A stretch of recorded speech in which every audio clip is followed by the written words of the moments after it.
अब हम इसमें एक नई प्रॉब्लम्स में डिसाइड करेंगे। ये हमारे पास एक इंक्लाइन प्लेन है जिसकी वैल्यू 37 डिग्री है और 3 मास कनेक्टेड है बाय 2 पुली सिस्टम के द्वारा।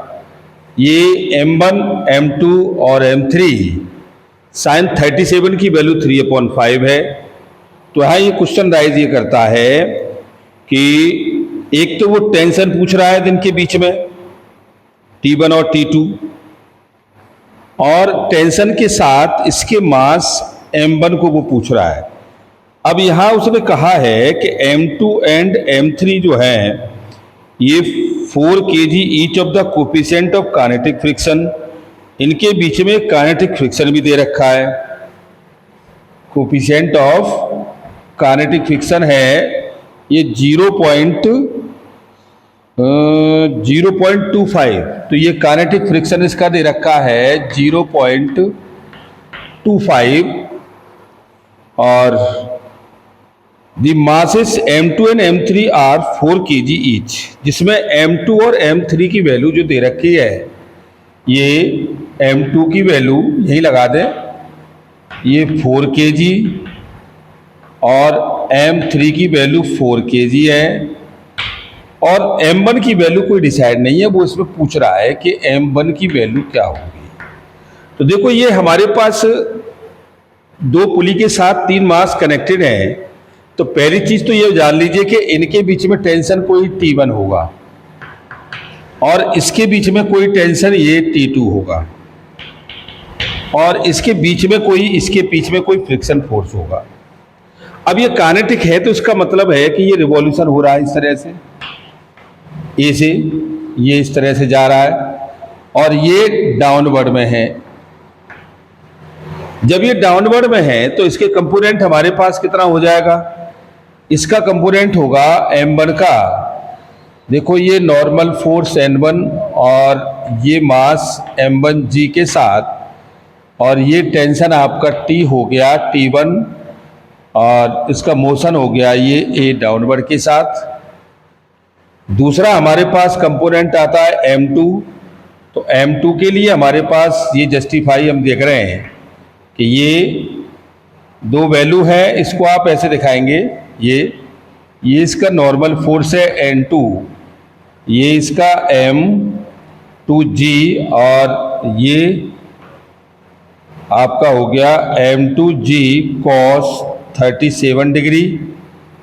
और एक टेंशन ये T2 और एक टेंशन ये T1 और ये टेंशन T2, और इसके साथ इसकी वैल्यू लगी हुई है इंक्लाइंड प्लेन पर ये वाली, और ये M2G साइन 37, और ये स्लाइड कर रहा है अपवर्ड की ओर। और तीसरा केस हमारे पास है ये हॉरिजॉन्टल पर है, तो ये N3 और ये M3G, और ये फ्रिक्शन फोर्स, और ये आपका टेंशन आ गया T2, और ये स्लाइड कर रहा है ये एक्सेलरेशन A से। तो हम सबसे पहले इसके वैल्यू को डिफाइन कर लें। तो ये वैल्यू हमारे पास हो जाएगी, इसमें ये T1 T2 डिसाइड करेंगे तो ये हमारे पास कितना आ जाएगा, इसमें फ्रिक्शन फोर्स भी है, इसके साथ ये फ्रिक्शन फोर्स इसमें भी है, तो ये आपका F2 हो गया और ये F3 हो गया, F1 इसमें है नहीं। तो जब ये जाएगा तो इसमें एक फ्रिक्शन फोर्स और आ जाएगा। ये इतनी सारी चीज़ें एक साथ आ गई। तो हम सबसे पहले जब इसको डिफाइन करेंगे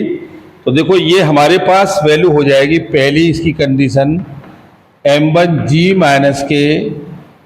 T1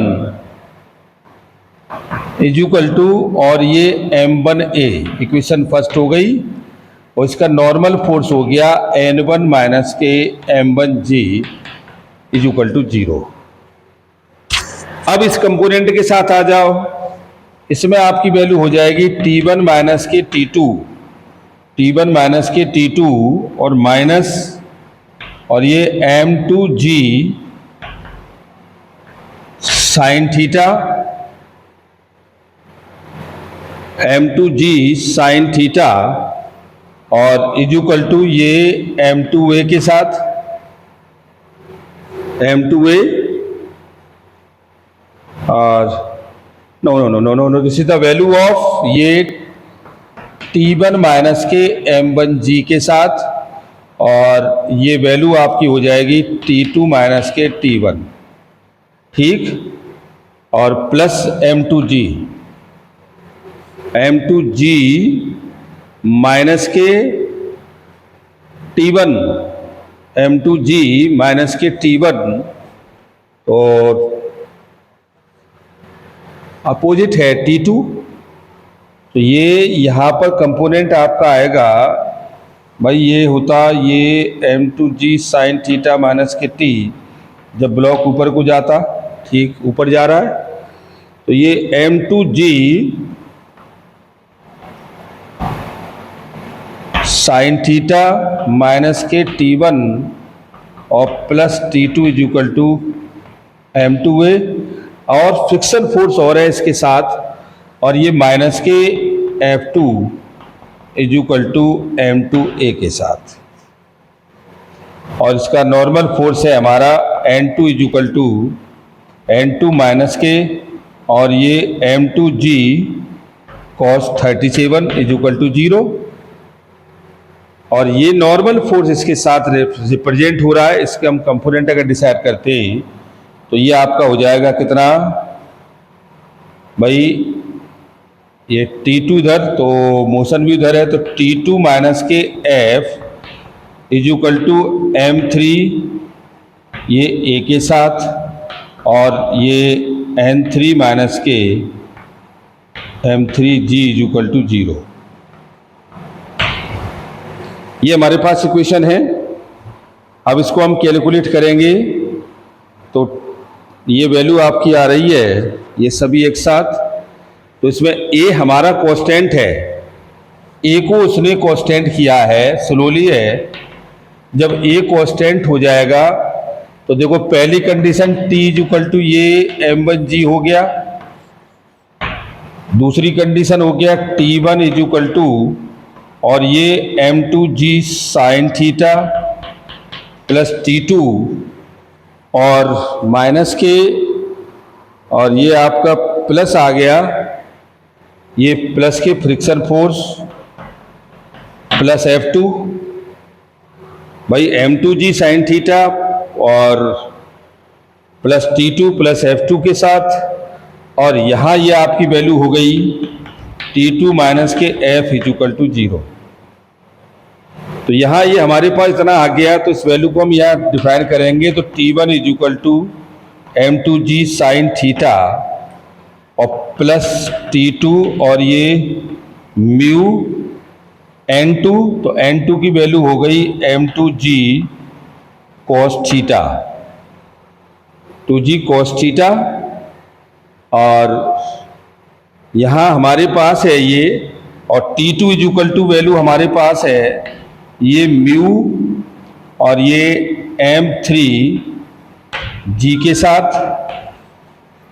इन दोनों वैल्यू को हम यहाँ लगा दें तो T1 की वैल्यू हमारे पास कितनी है m1g और माइनस ये mu m3g is equal to और ये m2g साइन 37 डिग्री और plus mu m2g cos 37 degree. तो इसमें m1 हमको निकालना है, तो ये आपकी वैल्यू हो जाएगी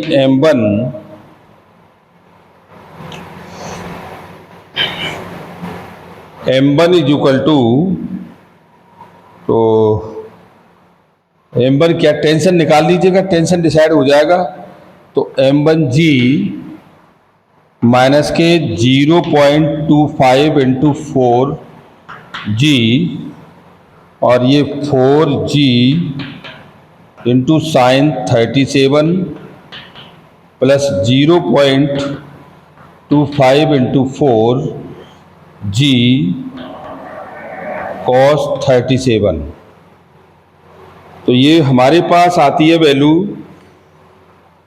इसको हम करेंगे तो ये m1g माइनस के 25 चौका 100, तो ये g और 4g इंटू 3/5 और प्लस ये g cos 37, तो ये sine square 37 is equal to 9/25, तो 1 माइनस के cos square 37 is equal to 9/25,